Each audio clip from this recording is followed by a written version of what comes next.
Hello everyone, welcome back to Concept Wise Learning Hub. In today's session, we are going to study types of companies. A company is a separate legal entity created under the Companies Act 2013. Based on ownership and membership, companies are mainly classified into three types: private company, public company, and one person company. The choice depends on the size of the business, capital requirement, and the number of owners. So let's understand them one by one.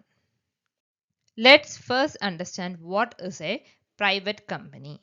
A private company is owned by a small group of people. Its shares cannot be offered to the general public and the transfer of shares is restricted. This means only selected people can become shareholders. Key features: the company must have minimum 2 members, maximum 200 members, minimum 2 directors. A private company cannot issue a prospectus because it cannot invite the public to buy its shares. Also, its shares are not listed on the stock exchange. Our next topic is public company. A public company can invite the general public to buy its shares. This helps the company to raise a large amount of capital. Key features: a public company must have minimum 7 members, no maximum limit on members, minimum 3 directors. Unlike a private company, it can issue a prospectus. Its shares are generally listed on stock exchanges like NSE and BSE, allowing investors to buy and sell them freely. Now let's understand one person company, also known as OPC. The one person company was introduced under the Companies Act 2013 to encourage small entrepreneurs. As the name suggests, it has only one owner. The same person can also act as the director of the company.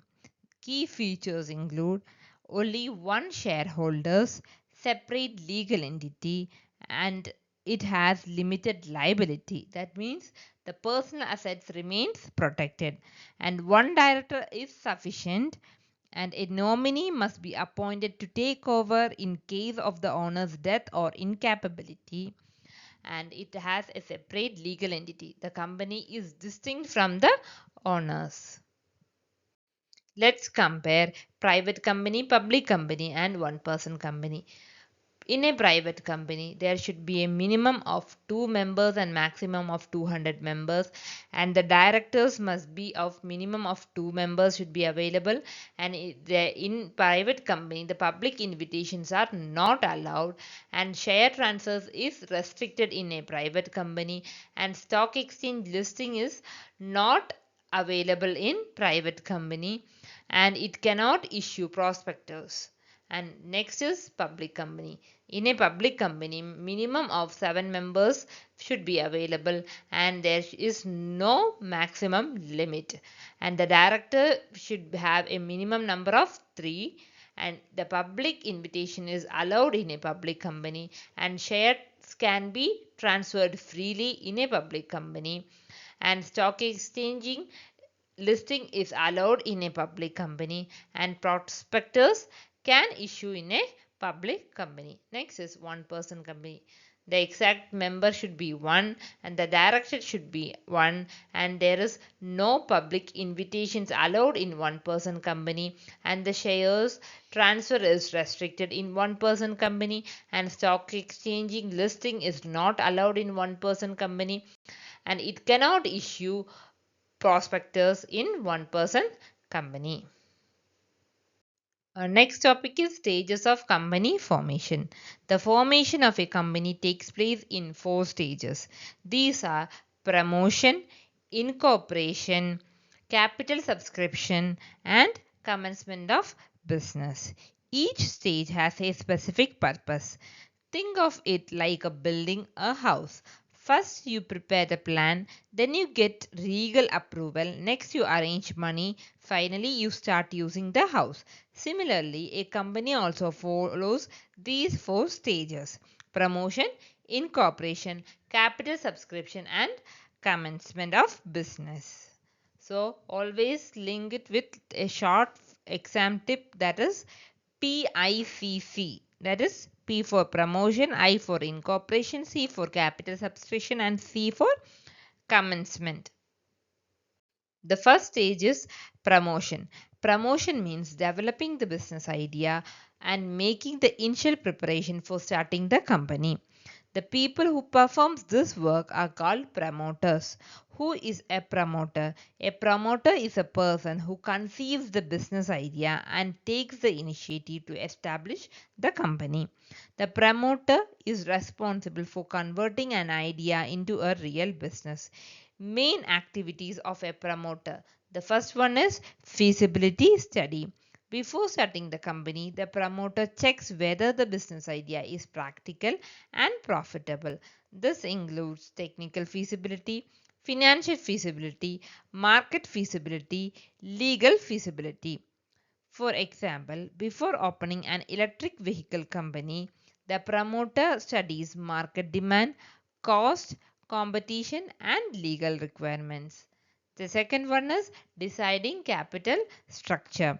The promoters decides how much money is required, how the capital will be raised, and who will become the first shareholders. The third one is preliminary contracts. The promoters enter into agreements with bankers, lawyers, auditors, and suppliers. These contracts help to complete the preliminary work before the company is officially registered. The last point is name approval and drafting documents. Finally, the promoter selects a suitable company name and applies for approval from the Registrar of Companies. The promoters also prepare the important legal documents such as the Memorandum of Association and Articles of Association. So remember the four main functions of a promoter, that is feasibility study, arrange capital, preliminary contracts, and name approval and draft documents. The second stage is incorporation. This is the most important stage because the company gets its legal identity here. After incorporation, the company becomes a separate legal entity. What happens during incorporation? The step 1 is filling documents. The promoter submits the required document to the registrar of companies. These includes Memorandum of Association, Articles of Association, details of directors, declaration of compliance. The second step is paying fees and stamp duty. The required registration fees and stamp duties are paid. The last one is ROC scrutiny and approval. The registrar examines all the documents. If everything is correct, the registrar approves the application. Finally, the ROC issues the certificate of incorporation. This certificate is called the birth certificate of the company. From this date, the company officially comes into existence. For example, suppose three entrepreneurs want to start ABC Foods Private Limited. Once the ROC issues the certificate of incorporation, ABC Foods Private Limited becomes a legal recognized company. After incorporation, the next stage is capital subscription. This stage mainly applies to public companies because they raise money from the general public. So let's understand what happens in this stage. The first one is issue of prospectus. A prospectus is a document that invites the public to buy shares of the company. It contains details such as objective of the company, amount of capital required, number of shares, and financial informations. This helps investors to decide whether they want to invest. The next stage is appointment of bankers and underwriters. The company appoints bankers to collect application money, underwriters to help ensure that the shares are subscribed. The next stage is receiving application. Interested investors apply for shares and pay the application money. The company checks whether it has received the minimum subscription required by law. The next one is allotment of shares. If the required subscription is received, the company allots shares to the applicants and issues share certificates. For example, suppose a company wants to raise rupees 50 crores. It issues a prospectus inviting the public to purchase shares. Thousands of investors apply, and once the required amount is collected, shares are allotted. So, remember that prospectus is public invitation to buy shares. The final stage is commencement of business. This stage is applicable mainly to public companies.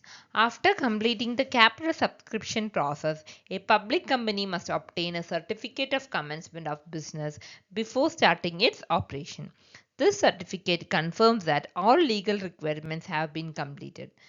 Before receiving the certificate, the company must ensure minimum subscription has been received, shares have been properly allotted, all legal formalities have been completed. Only then can the company legally begin business. So the important difference is between private company and public company. Private company can start business immediately after receiving the certificate of incorporation. But public company must complete capital subscription and commencement of business before starting its operation. Next topic is important documents at each formation stage. The first stage is promotion. Here they need feasibility and project reports, pre-incorporation contracts with vendors and suppliers, name approval application to the registrar, and draft memorandum and articles of association.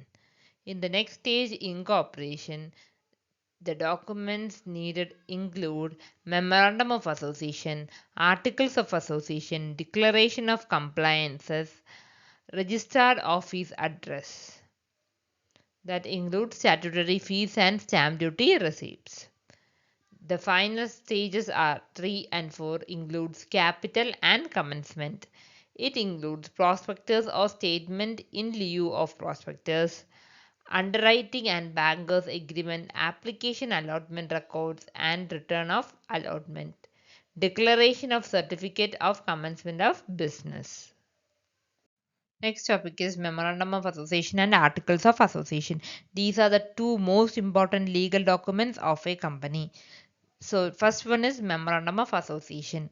The MOA is called the Charter of the company. It contains company's name, registered office, business objectives, liabilities of members, and share capital. The MOA tells us what the company is allowed to do. Next is Articles of Association. The AOA contains the internal rules and regulation of the company. It explains how directors are appointed, how meetings are conducted, how shares are transferred, and how dividends are declared. So the AOA tells us how the company should function. So the MOA defines what the company can do, and the AOA explains how the company will do it. Next topic is choosing the right form of business organization. Before starting a business, an entrepreneur must decide its legal structure. This decision affects ownership, capital, liability, management, growth of the business. There are different forms of business organization: sole proprietorship, partnership, Hindu undivided family, cooperative society, and company. Each form has its own advantages and limitations, so the entrepreneur should choose a form that best suits the business needs. Let's discuss the factors that helps to determine the business organization. The A is nature of business activities.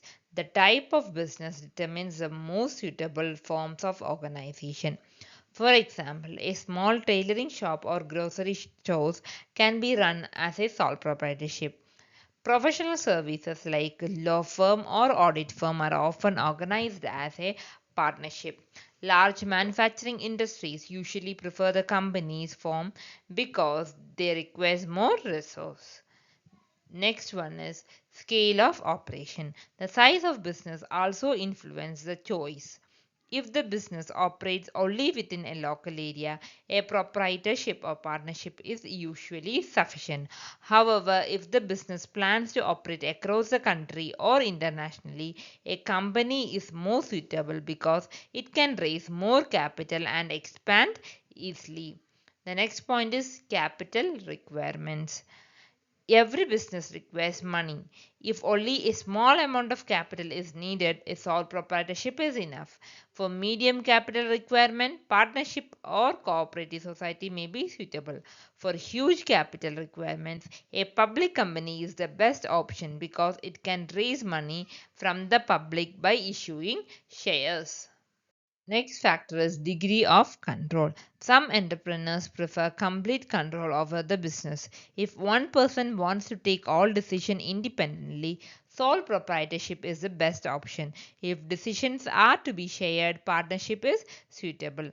In a company, important decisions are taken by the board of directors. The next factor is liability. Liability means the responsibility to repay the business debts. In a sole proprietorship and partnership, the owners have unlimited liability. This means their personal property can also be used to repay business debts. In a company and cooperative society, members have limited liability. Their personal assets remain protected. The next factor is continuity. Some business should continue even if the owner dies. A sole proprietorship usually ends with the death or insolvency of the owners. A company or cooperative society and HUF enjoys perpetual succession, meaning they continue to exist despite changes in ownership or membership. Next factor is legal formalities. Different forms of business require different legal procedures. A sole proprietorship has very few legal formalities. A partnership is also comparatively simple. A company has many legal formalities because it must comply with the Companies Act 2013. Therefore, companies require more time and expense to establish. The next factor is secrecy. Some business need confidentiality. A sole proprietorship, partnership, and HUF provide greater secrecy because financial information is not publicly disclosed. However, companies must publish financial statements and annual reports. Therefore, they have less secrecy. The next factor is social objective. If the main objective is service rather than profit, the best choice is a cooperative society. For example, Farmers Cooperative Society and Consumers Cooperatives are formed to help members rather than maximize profit. The next one is risk. Every business involves risk. If an entrepreneur is willing to take high personal risk, a proprietorship or partnership may be suitable. If the entrepreneur wants to reduce personal risk, a company is a better option because it provides limited liability. So far, we have studied each forms of business organizations individually. Now let's compare all five forms side by side. We will compare these forms based on 8 important criteria: ownership, formation, capital, liability, management, continuity, secrecy, and profit sharing. First one is based on ownership. In a sole proprietorship, there is only one owner, known as the proprietor. In a partnership, ownership is shared by 2 to 50 partners who jointly own the business. In a HUF, the business is owned by the members of the Hindu family known as co-partners. In a cooperative society, ownership belongs to voluntary members who join together for mutual benefits. In a company, ownership lies with the shareholders who purchase shares of the company. The next is based on formation. A sole proprietorship is the easiest to start. No major legal formalities are required. A partnership is also easy to establish, although preparing a partnership deed is highly recommended. A HUF business comes into existence automatically by Hindu law based on family status. A cooperative society requires registration under the Cooperative Societies Act. The next is company. A company has the most complex formation process because it must be registered under the Companies Act and comply with the several legal requirements. Therefore, the complexity of formation increases from sole proprietorship to company. The next on the basis of capital. In a sole proprietorship, the proprietor alone provide the capital. In a partnership, all partners contribute capital jointly. In a HUF, capital generally comes from family assets or contribution made by the family members. In a cooperative society, members contribute share capital. A company has the highest capacity to raise capital because it can issue shares to large number of investors. Therefore, companies usually have the greatest financial strength. Next, on the basis of liability. Liability means the responsibility for business debts. In a sole proprietorship, liability is unlimited. The owner's personal assets can be used to repay business debts. In a partnership, liability is also unlimited and partners are jointly as well as individually responsible. In a HUF business, the Karta has unlimited liability, whereas other co-partners have liability only to the extent of their share. In a cooperative society, members enjoy unlimited liability.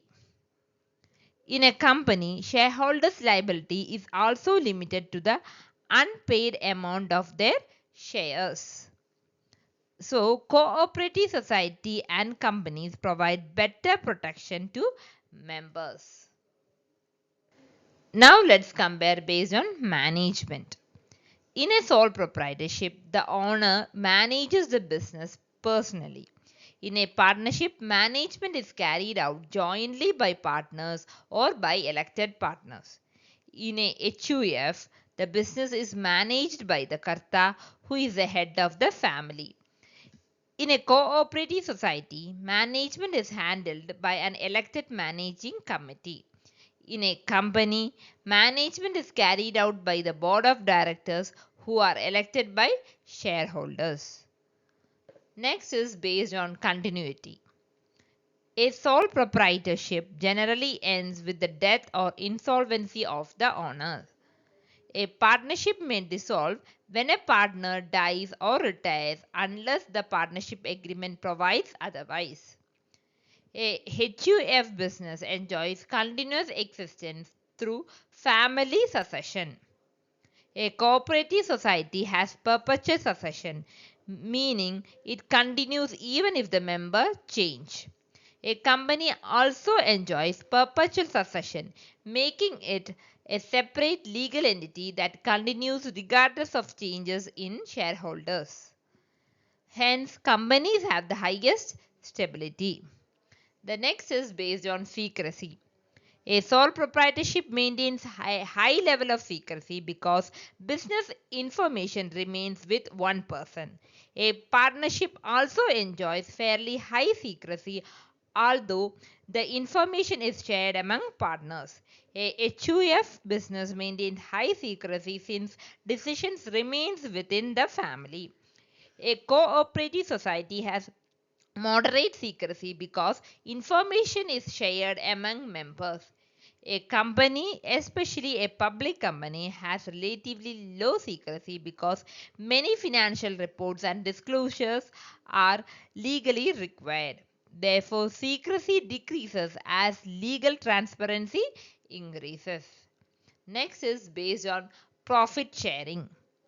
In a sole proprietorship, the entire profit belongs to the proprietor. In a partnership, profits are shared according to the partnership agreement. In a HUF business, profits are shared among the co-partners according to family rights. In a cooperative society, Profits are distributed based on members' participation or according to the society's rule. In a company, profits are distributed to shareholders in the form of dividends. This shows that the method of profit distribution depend on the ownership structure. We have completed this chapter. Before we conclude, let's quickly summarize the most important concepts you have learned today. The first one is private company. A private company generally has 2 to 200 members. It cannot invite the general public to subscribe to its shares. Its shares are not freely traded on the stock exchange. Think of it like a private family function where only invited guests are allowed. Similarly, only selected investors can become shareholder of a private company. Private companies enjoy greater control and privacy. The next is public company.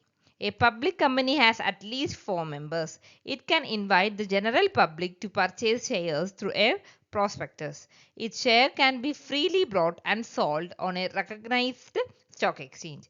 Imagine a public concert where everyone is welcome to attend. Similarly, anyone who meets the legal requirement can invest in a public company. Public company can raise huge amount of capital because they have access to public investment. The next is one person company.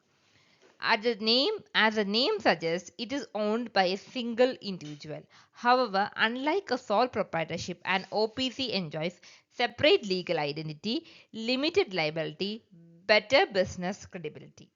You can think of it as one person business with the legal protection of a company. It is an excellent option for entrepreneurs who wish to operate independently while enjoying corporate benefits. The next is stages of company formation. There are 4 major stages. First one is promotion. This is where the business idea is developed and promoters prepare all necessary documents. The next step is incorporation. The company is legally registered with the Register of Companies and receives the certificate of incorporation. The third stage is capital subscription.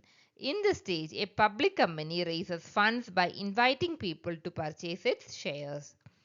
The, the final stage is commencement of business. Finally, after fulfilling all legal requirements, the company starts its business operation. Now that we have completed our discussion on the company's form of business organizations, let's quickly revise some important terms. The first one is prospectus.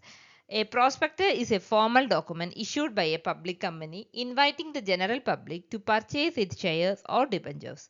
The second one is ROC, Register of Companies. The Register of Company is a government authority responsible for registering companies under the Companies Act. The next one is Memorandum of Association. The Memorandum of Association is often called the charter of the company because it defines the company's identity. The next one is Articles of Association. The Articles of Association explains how the company will operate internally. The next is Certificate of Incorporation. After all legal requirements are completed, the Register of Companies issue the certificate. This certificate confirms that the company has been legally formed. It is often called the company's legal birth certificate. Next is perpetual succession. This means the company continues to exist even if shareholders or directors change. Members may retire, resign, transfer shares, or even pass away, but the company continues its existence. That's why we often say members may come and go, but the company live on. The next is limited liability. In a company, shareholders are liable only up to the unpaid amount to the shareholder shares they own. Their personal assets such as their house, car or personal savings cannot be used to pay the company's debt. Next is promoters. Promoters are the people who first conceive the business idea and take the initiative to establish the company. Their responsibility includes identifying the business opportunity, arranging initial capital, preparing legal documents, appointing professionals, completing registration formalities. I hope this complete chapter helped you to understand the concepts in a simple and exam oriented way. If you found this session useful, please like, share, and subscribe to Concept Wise Learning Hub. Clear concept for smarter study. Thank you for watching and see you in next class.